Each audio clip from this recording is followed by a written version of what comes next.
Someone here is appearing as someone here who's quiet. And look at that, Six of Swords energy. Yung energy niya medyo mabagal, tahimik, no? Ganong klase ng energy. So it looks like this person here could be keeping some kind sa kanya ritong self, no? Something na nililihim niya, like secret. Wala siyang sinasabihang iba, hindi alam ito ng iba. Let us see. Ano yung sinesekreto niya. Pero nagiging mabagal yung kanyang paggalaw rito, no? Ibig sabihin, possible na matamlay, walang gana. Yeah. Let us see who is this person here and sino siya sa life mo. Sino nga ba siya sa buhay mo? Alamin natin yan. Okay.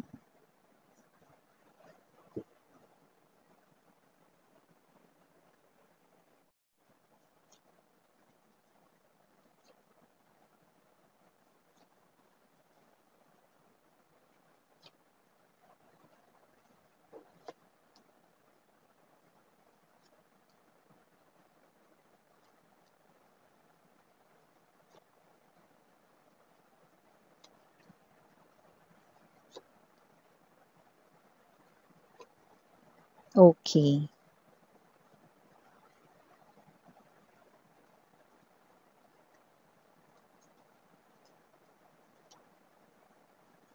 Bagay na tinago niya rin ito sa iba. You're dealing here with your ex-lover. That's what I'm picking up. Your ex, no?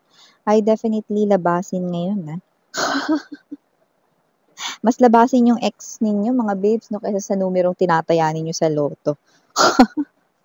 So, kasi naman tong energy na ito, definitely here, no? Very hindi maitatanggi na ito ay enerhiya ng iyo ritong ex or past lover. So, nakikita natin dito mga babes, no, na itong bagay na ito ay itinago niya rin sa iba, sa kanya ditong family at mga friends, no? Pero mukhang ito ay hindi niya na kayang itago pa. Yan. Okay.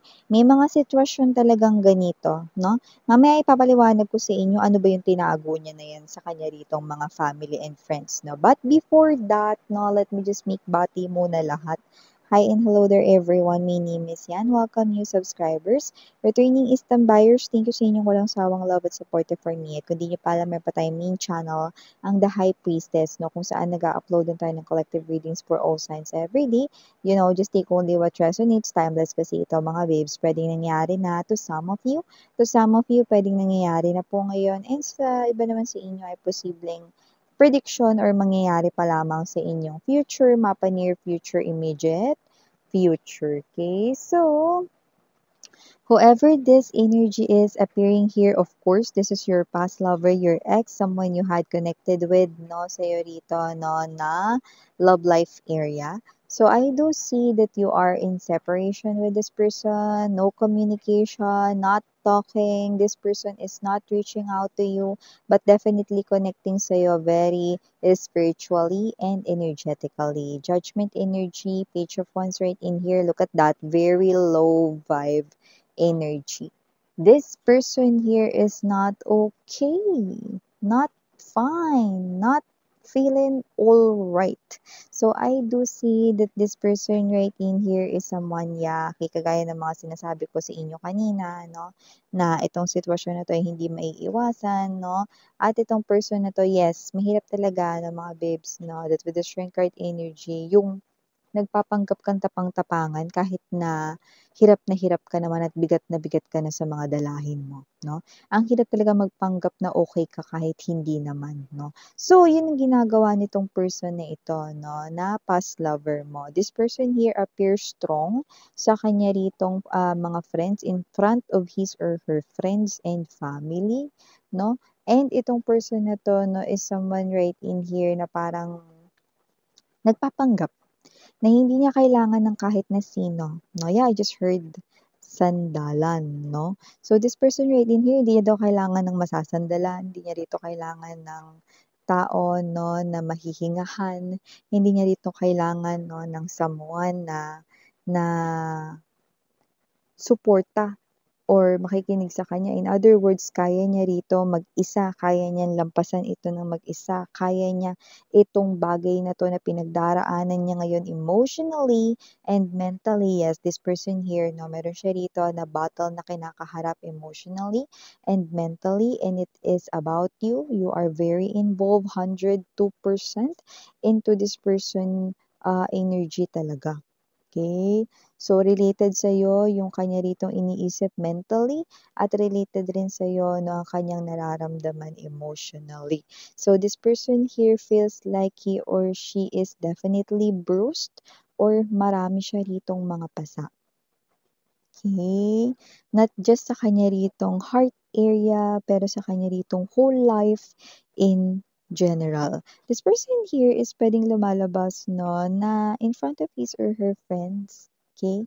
Eto siya na ngumingiti, tumatawa, yeah, minsan siya yung nag-i-initiate ng jokes dito. The Hanged Man in reverse is an indication that this person here 'no, whenever it is something here na parang medyo awkward or hindi comfortable yung situation, nagka-crack siya rito ng jokes kahit hindi nakakatawa to make him or her appear na okay lang siya. Especially ano yung mga situations na yun, Miss Yan? Four of Swords and Four of Wands energy, yung situation na yun 'pag nababanggit ka. Kapag ikaw yung topic, sinusubukan niya rito 'no, na mag-crack ng joke dito 'no, signaling everybody that he or she is okay. Okay lang ako, yun yung energy niya. Okay? So, whoever this energy is, hindi niya na yan kinaya because I do see 'no, na masyado na rito 'no, nag-umapaw ang kanya ritong emotions dito 'no, with the Three of Cups energy, okay? And this person here is someone na nakikita natin dito 'no, breaking down, yes. So yung bagay na inilihim at tinago niya rito sa kanyang family 'no, na broken-hearted siya because of you, nasasaktan pa rin siya because of you at mahal ka pa rin niya. Yun ang nakikita natin dito 'no. Ito siya breaking down 'no. Napaka-emosyonal niyang inamin rito sa kanyang family at mga friends 'no na kailangan ka niya. So nakikita natin dito that this person here who happens to be your ex-lover 'no, hindi niya na kinaya, kailangan niya pala ng masasandalan. Kailangan niya pala rito ng family at mga friends niya rito with the Four of Wands energy 'no, dahil hindi na kinakaya ng kanyang jutak or ng kanyang mind, ng kanyang thoughts 'no, hindi na ito kayang i-bear yung weight, yung bigat ng emosyon 'no, nararamdaman niya rito na wala ka sa buhay niya. So, nakikita ko dito with the Two of Swords energy, okay, Nine of Swords 'no, hindi na rin alam ng kanya rito mga family and friends 'no, paano siya rito matutulungan kasi wala naman sa kanila ang sagot, okay. The family and friends knew na wala sa kanila ang sagot. Kaya kahit na gumagawa na sila ng mga paraan to uplift this person's spirit, pasiglahin siya, pasayahin siya, patawanin siya, wala pa rin. Kasi wala naman sa kanila ang sagot. Ang sagot ay nasa kapitbahay niyo. Nasa iyo, of course, ano ba naman 'yan, 'di ba? So with the Queen of Wands energy, you are appearing as the Queen of Wands here, Six of Coins, you are the only one makakapagbigay ng sagot, okay. So ikaw ang sagot 'no, doon sa kung ano man yung kailangan niya kasi ikaw naman talaga yung kailangan niya 'no. You know mga babes 'no, yung mga friends, okay, the people that we meet at nagiging mga kaibigan natin, hindi sila display lang na parang figurine. They are there 'no, yung mga high school friends natin, elementary friends, childhood friends 'no, or even mga katrabaho natin na friends na natin solid na solid 'no, nandiyan sila and even our family and friends nandiyan sila 'no, because sila ay nandiyan para suportahan, makinig at maging sandalan natin, okey? Hindi sila display lang. Eh, but this person, your past person here 'no, ayaw niya ditong ma-judge and at the same time ayaw niya rin ditong masabihan na weak.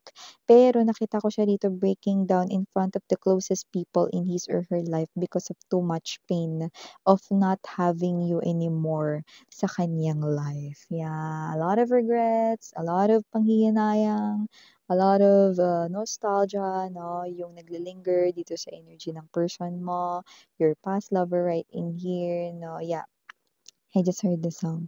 Baby, come back, you know. Baby, come back. Ano man tawagan ninyo? Baby, honey, my love, so sweet, mahal ko, bebe ko, _143.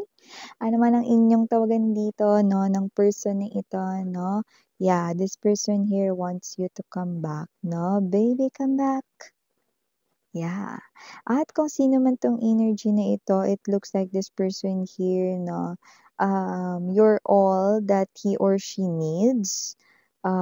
Despite of all the, mga nangyari 'no, sa inyong dalawa, okey, ikaw pa rin pala ang kanya ritong kailangan upang mabuhay. So, aside from the air that this person here is breathing, aside from the needs na meron siya sa kanyang life 'no, aside from his or her career, job, work, or even business 'no, kung may negosyo siya dito 'no, kulang pa yon. Hindi nun kayang punan yung pangangailangan na ikaw lamang yung may kayang magpunan, okey, noon. So, I do see that this person here, kinakailangan niya na ngayon ng kanyang pamilya. Nakita ko dito nagsimula na sila mag-open up sa kanilang mga friends and families, that's what I'm seeing from here. Kasi hindi na nila kinakaya dito 'no, yung heavy ng emotions dito 'no. And yeah, yung nakikita ko rito 'no, na they are in tears, others not in tears but getting emotional with words. The way they communicate with their family and friends 'no, talagang ramdam na ramdam ng family and friends niya rito na talagang hirap na hirap 'no, ang person mo 'no, na dalhin itong mag-isa, okey? Kaya naman kahit na gusto niya pa itong itago, 'wag sabihin 'no, this is blockage, pero, hindi niya na rin 'to kinakaya. This person here is now revealing his or her true feelings kahit nakakahiya pa ito, na aminin 'no, in front of the closest people in your life, pero ito na yung nagpapakatotoo siya rito. Nasasaktan siya na wala ka sa buhay niya, nasasaktan siya 'no, yeah, just heard 'no, bigo. Definitely this person here na nakakaramdam ng pagkabigo dito 'no, sa'yo at nakakuha tayo dito ng energy na yung iba talagang nagsisimula na ritong mag-open up, 'yan 'no. "Pre, puwede ba kitang makausap, may time ka ba ngayon?" "Sis, puwede ba tayong ano, mag-coffee kasi meron akong sasabihin sa'yo, ano, or, "Mama, puwede bang ganito?" 'Yan 'no. So, it looks like this person here is already trying to talk. Yung iba hindi lang isang person ang kakausapin nila just to make them feel better, okay? They might be talking 2 to 3 yung mga closest people sa kanilang lives 'no, just to make them feel like na, um, mabawasan lang. 'No, yung nila rito 'no, na heaviness sa kanila ritong emotions, yes, okay. So, I do see that this person here is not really okay. This person here is really someone here very problematic because of you. And this person here is someone who's definitely know you're all in his or her head. And hindi na rin dito alam, hindi na rin mawarian ng kanyang family and friends paano siya rito matutulungan because they knew that you are the only one that can help this person, okay, who happens to be your ex-lover, no? So, wala rin sila magagawa with the situation, no, kundi ang makinig, kaya mo yan pre, i-cheer up yung kanila rito, no, na friend who happens to be your ex-lover, no? So, I do see that whoever this person is, hindi niya na kaya. Siguro mga ilang taon din niya ritong hindi inamin na nasasaktan pa rin siya 'no, dahil rito 'no sa inyong hiwalayan 'no. And yeah, if you're hearing some kind of noise in my background mga babes, I do apologize, it's out of my control. Thank you so much for your patience and understanding. Going back to what I'm saying mga babes 'no, na kung sino man 'tong energy na 'to, ilang taon, ilang buwan niya rin sigurong tinago ito 'no, ilang buwan din siya rito 'no, nag-wear ng mask 'no. na okay lang siya in front of this closest people sa buhay niya, family, friends, colleagues, co-workers, mga solid niya ritong mga kaibigan, kasama, no? Hindi niya na ito kinakaya. Marami pa sa kanila rito yung magbe-breakdown because hindi na nila kakayanin pa. Okay? Nadalhin itong mag-isa. Alright. Okay? So, hindi lang dahil may bagyo ngayon, no, kaya nagsisenti ang taong ito, kundi talagang very heavy ang kanyang emotions, no, because of losing you. Yeah. So, for the initials, yes, we have here, no, wala tayong capital letters na nakukuha, pero may mga letters. So, just take how this resonates. Might be initials ninyo or parts of the letters ng inyong mga names. So, please just take only what resonates. We have the letter J. We also have here the letter E. Andito rin ang letter G. We also have here the letter S. We also have here the letter Y. Andito rin ang letter P. We also have here the letter A. Andito rin letter U. And last but not least, we have here the letter C. So yeah, these are all the messages we've got right here for you, sweetheart. Thank you so much for your time here, babe. And again, I'm Mariana on Sarang Hey, Love and Light. Annyeong.